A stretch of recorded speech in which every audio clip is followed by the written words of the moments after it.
So whatever your bankroll is, like your life bankroll of how much money you actually have, that's not your poker bankroll, right? Because, you can't lose all that playing poker and then still pay your bills. So it's important, I think, and it's something that I certainly did early on, was to track how much money I need for my monthly nut, what my expenses look like. And one of the ways that I found to increase my bankroll was to lower my expenses and, spend less money, because with poker, there's only so much you can make at specific games. There's only so many hours in a day that you can play. So one of the best ways to do that is, again, to monitor your expenses and lower them.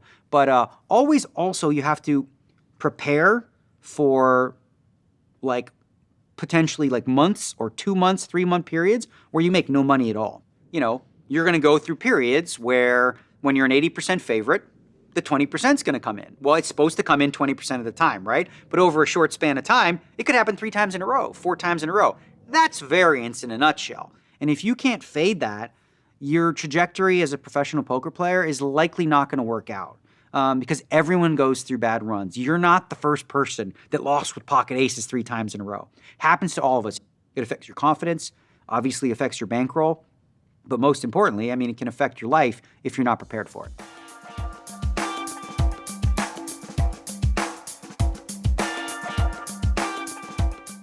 So I remember growing up, I'd go to the Mirage, I'd go to Bellagio, and I always wanted to play in these big, juicy games where they were playing for hundreds of thousands of dollars. There was one problem. I didn't have hundreds of thousands of dollars. So despite the fact that I looked at the players and I thought, my game is good enough to beat these guys. Well, I have $30,000 to my name, okay? And the limits they were playing were $1,500, $3,000. So that gave me 10 bets, 10 blinds, right? Now, it's a pretty dumb decision to sit down, no matter how good you are, in a game like that, because that's just poor bankroll management. Now, don't try this at home. I did do this when I was very young, and this was a lesson I learned that I hope that you guys don't have to learn yourself. But it's very, very important to understand the math behind the game, in that no matter how good you are, there will be deviation in terms of luck, which plays a significant role. And if you don't have enough resources to fade those streaks of good and bad luck, no matter how good you are, you will go broke. So when I sat down in that game with $30,000, despite me even thinking I was the best player in the game, the chances of me going broke, if I continue to play, was probably 95%. Because at some point, I'm going to go on a little streak where things don't turn out. So it's very important, when you choose a limit for what you want to play, do so in such a way where you can withstand, the bankroll fluctuations you're going to hit. So if you want to play $1 and $2 and you have $200 to your name, probably not a good decision. You essentially want to have 20 buy-ins at a specific level. So, if you're playing 5-5, you want to have about $10,000 bankroll. Now, it's important to note, though, that the smaller your edge against your opponents, the bigger your bankroll should be.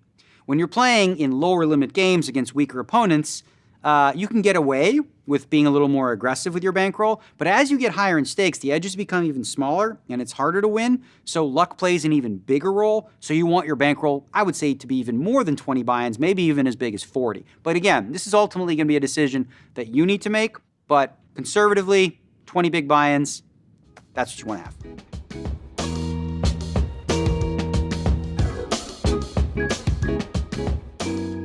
So, the topic of bankroll management obviously is super important because, as we'll explain, when it comes to risk of ruin, it doesn't matter sometimes how much better you are than your opponents if your bankroll isn't big enough to avoid any sort of fluctuation in, the stack size. So we call that risk of ruin, right? So how risk of ruin works is essentially the smaller your bankroll is versus the stakes, the higher your risk of ruin. So for example, like an extreme example, let's say you were playing a game that had 10 and 20 blinds and you had $100, okay?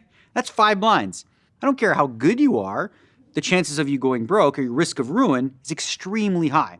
Very, very unlikely that you'll be able to, make a living playing at that limit with $100. Now, take that same situation with 10, 20 blinds and say you have $20,000. Okay, well now your risk of ruin has gone from very, very, very likely to, if you're a winning player in the game, very unlikely. And that's the other variable we want to talk about when it comes to risk of ruin. The better player you are, the lower your risk of ruin is going to be with the same amount of money as a weaker player. So if you're a losing player, your risk of ruin is 100%, no matter how much money you have, because you are not a profitable player.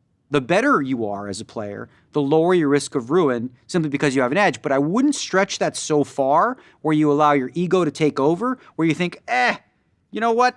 The blinds are 10 and 20. I got $100. I'm better than these guys. I'm like, great. But you've just destroyed your skill advantage because you're leaving your future up to variance, luck, and the hope that you win the first hand you play. That's not how you want to approach being a professional poker player.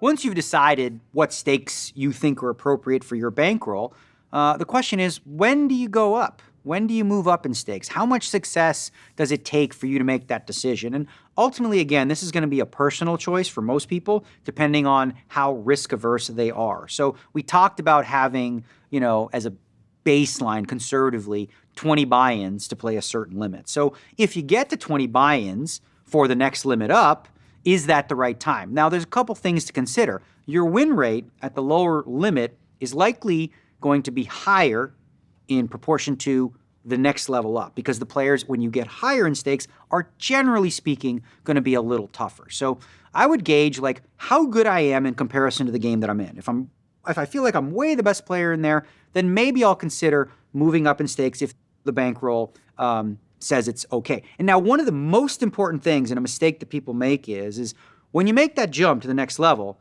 doesn't mean you have to stay there, right? So you dip your toe in and give it a shot, see how you feel, get comfortable in that game.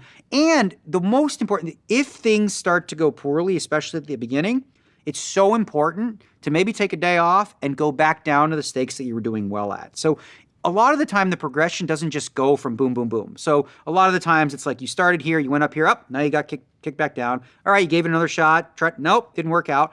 You continue to do that, but do that from a safe perspective where you're not putting your last chips into a pot to pay your rent, right? It's super important to, swallow the pride and the ego a little bit, and that can be difficult sometimes. People say, hey, you were playing 10-20 last week, now you're playing 5-10. Oh, what happened there? I'm like, what do you think happened? Bad luck. So you have to just be self-aware enough to know that, you're able to go back down in stakes, because if you don't think that you can handle that, then you should never move up in the first place.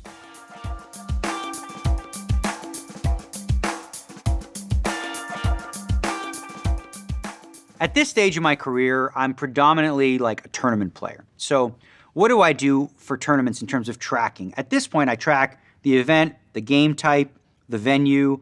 I also track hours. So I keep track of my hourly rate and also my ROI. ROI standing for return on investment. So if I bought into a $10,000 tournament and I got back $20,000, well, that's a pretty good return on investment. It's 100% return. So I track throughout the year, yearly totals.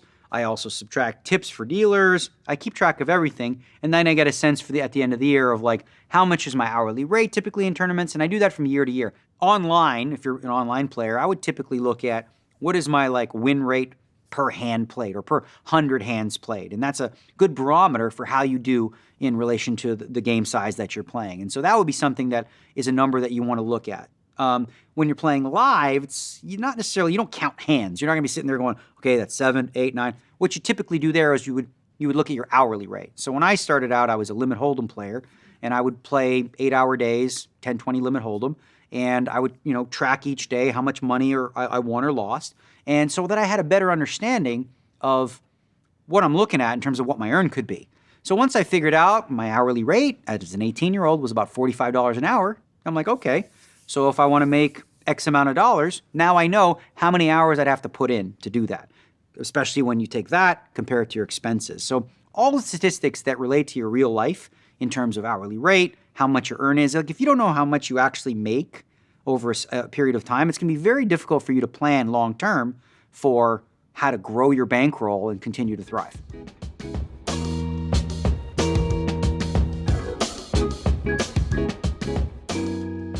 So if I look back into my own history and how I approached my poker career, I looked at cash games as my job, right? So it was noon to 8, Monday to Friday, that was my job. And then on a select few nights, my dessert and my fun was taking a little bit of that earn and playing some tournaments occasionally. But my bread and butter base was cash games because it's more stable. I was able to, pay my bills with it on a more consistent basis, and tournaments have an ebb and flow. So I do think it's important, if you want to play professionally, that you're able to do both. Because if you solely depend on tournaments alone, the bankroll required to do that safely is much higher than it would be for cash games. If you sit in a cash game where you're the best player, you're going to win far more often than you're not. So let's say, for example, if you're playing 6 to 8 hour sessions, I would say, conservatively, you could win 2 out of 3 sessions. You're not going to do that when you play tournaments. The best tournament players in the world are going to cash in a tournament maybe 1 out of 4 times, 25% of the time.